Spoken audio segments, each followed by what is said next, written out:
Mario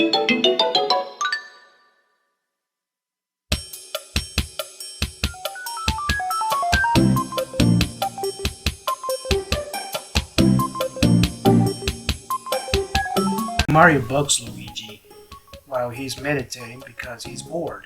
He doesn't budge, so he blasts a horn causing Maggie to shut him up because she and Melanie are studying for a test. Their test happens to be an entry for college because she wants a degree in athletics and Melanie can learn how to control her powers. Don't ask about the last time they all went to college, since they all did it for money and not knowledge. The duo try to not be distracted for the night, so they have some snacks, but the pesky plumber barges in.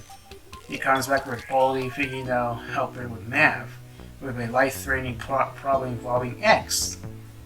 The character, not the variable. It turns out to be a prank, getting all three kicked out by an enraged Maggie. Also, the Rick Roll parody played and scene got muted because the video was briefly played, even though that wasn't the original song.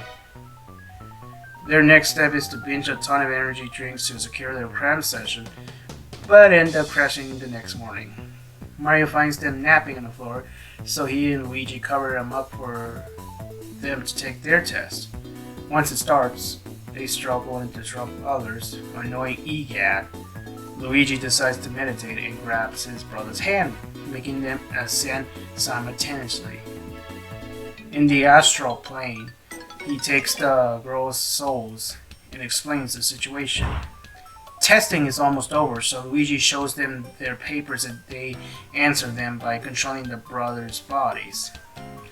Finished, the group regains their consciousness. The next day, they delivered their envelopes revealing the two paths. Mario's enthusiastic about going back to college, leaving the others unamused. Typical Mario ending. 10 out of 10, simple chaos in 10 minutes. This video was a good time. I really laughed and smiled throughout. There's a bunch of moments to enjoy with the brothers, Maggie and Melanie. Speaking of the last two, I noticed a spark of the dynamic between them because of their similar situation from past events, and it's not a bad idea. I wish their bond is expanded upon future videos, but there's no rush. The pacing is good, the jokes are well implemented, especially the prank, which is comedy gold, and the character interactions are great. The ending isn't something to write home about, nor is it terrible, just minor. Anyways, go give this a view and see what you think.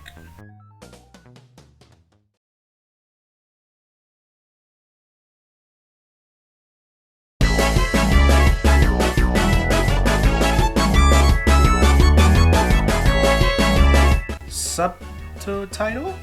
No. SMG4 prepares for the 5 million subscriber celebration, but he's falling short of them and worried he will make the mark in time. So, to circumvent this, he forces Mario to participate in various online challenges the public gravitated towards recently, hoping it will boost the sub count. There's the one color challenge where you eat only green stuff, the milk crate challenge, which is a lie because I have proof. Mystery buttons tell us it's better to hurt someone on the outside than the inside. This stupid challenge again. Making some catchy ASMR. Flexibility, as in lifting your leg as high as you can. Donating streamer money by sending back Maggie her own cash. What's going on through this guy's head? The cabulating challenge, where he has to calm down a baby by throwing it into an orphanage. That's not what a real challenge is, I think. Mario's buried alive for way longer than 2 days, causing Ford to head to Mexico. Mukbangs minus the domestic abuse that are just a regular meal for the pudgy paisano. And lastly, talking about the school property, which is arguably worse than Tide Pods because there's even less of a reason for this to exist. Unfortunately, all that causes Ford to lose 100,000 subs, throwing him to despair. Suddenly, a markable plush of himself comes to his rescue, telling him a crystal clear message that revives his confidence. Instead of copying everyone else, to grab the milestone, he announces a special live stream where he can celebrate with the viewers to reach 5 million naturally. Oh. Well, at least Mario isn't wrong about his mental breakdowns. 7.5 out of 10. Pretty simple video about Luke poking fun at himself if you consider Mario is the main reason for his success. The pacing felt a little slow for a skip video, probably because there are ones I like and others that are meh. The message of the episode, while good, is rather unoriginal since it's been used 3 times now. Something I would have done to spice up the video is to feature more cast members and challenges, as history was about to unfold. It is another special occasion, so it will feel like more of a party, even with Mario front and center. But to be fair, the next entry does this. One more thing, to those who saw this video as desperate, instead of showing humility because you failed to grasp the subtle tone of the video, it's very much a personal problem you have and not a creator problem. They're trying to do things differently and saying thank you for tuning in by throwing a long stream, which is fun. Despite being behind schedule at the sub count, I probably think this is worthy of criticism by people who barely are fans at the end of the day. Anyways, this isn't the only video made to celebrate this milestone.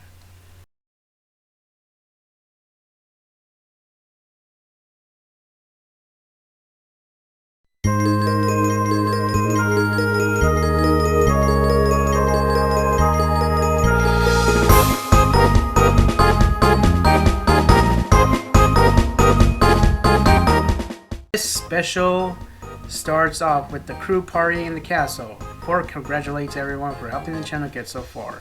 Using the King Chunk, they hold a recap of their past and the most iconic adventures. Here's a handful I picked for my favorites.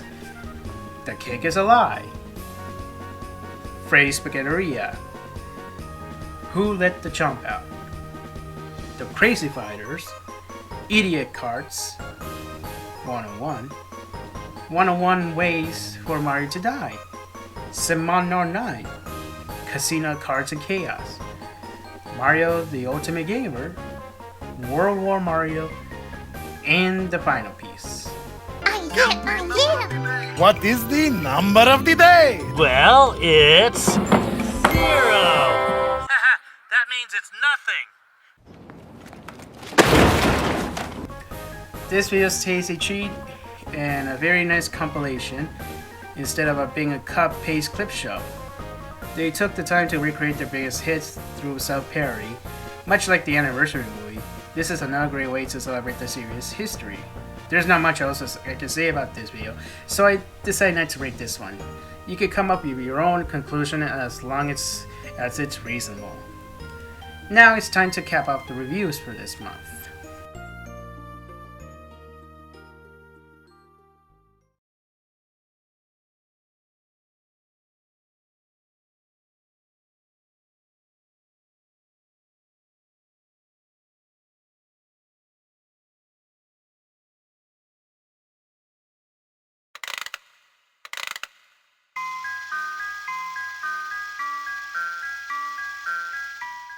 We begin this horror parody with Luigi watching an advertisement for the new Poppy doll, which looks exactly like his collection, like a less immature child. He begs Mario to buy it for him. Then he drags his bro across town via a fourth wall break. At the toy factory, they watch an overhead video from the owner telling them to get lost.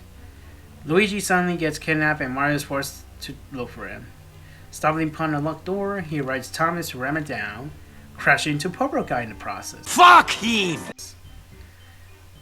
He snacks a version of Flood with special attachments and plays around for a bit until Luigi cries for help, and then encounters yet another creature, Huggy Wuggy. Mario screws around with it too, making it come alive. He fixes a toy machine and creates a figurine that really captures his likeness. Throwing at the door, it opens and Huggy shows up. After defending himself, he's escaped through the fence and uses his toy as a decoy. He grabs the crates and slams the part of the bridge as Huggy was about to do Playtime. But it jumps back and instead of mangling Mario alive, it gives him a hug. The creepy doll is actually friendly, adding to Mario's trend of making friends with popular monsters. On the good terms, Huggy takes him to a room where Luigi turns out to be safe and sound. Staring at the display case, take his new sex toy, doll, it drags him to IMP headquarters, distressing his brother, but it's a fake out, since Luigi was demonstrating can warp between dimensions at command. In another day, Mario's life ends with a sitcom credits. Mario.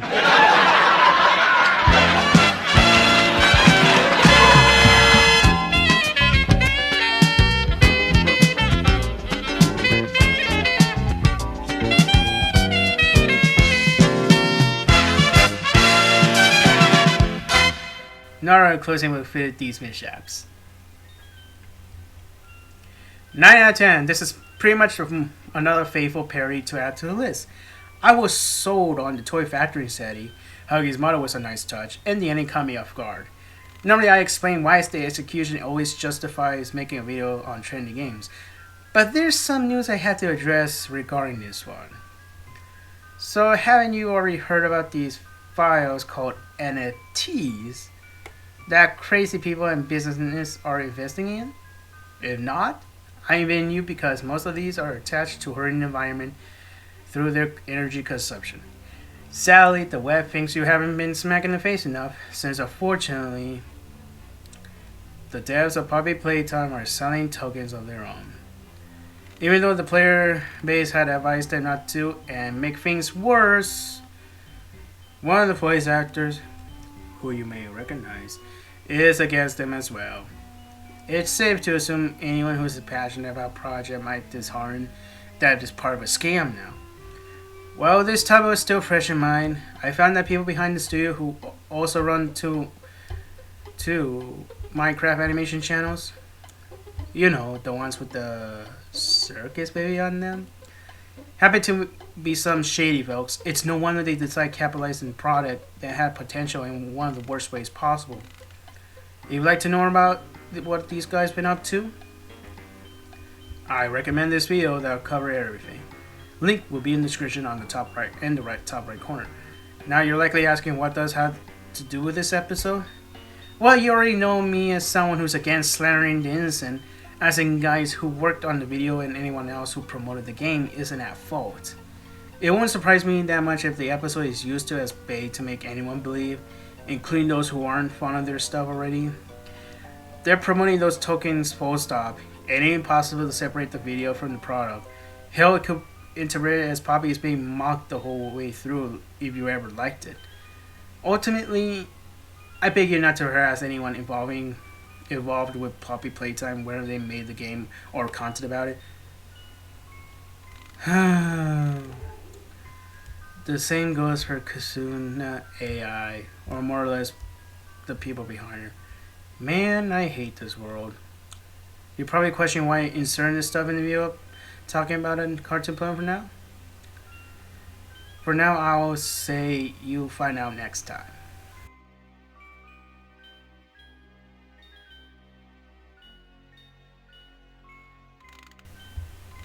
Sorry if this video was late again. Personal stuff was in the way as usual.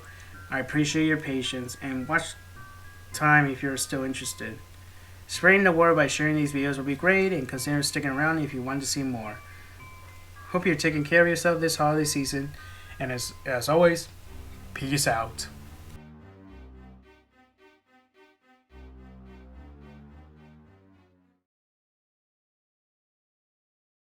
Oh no! Cringe!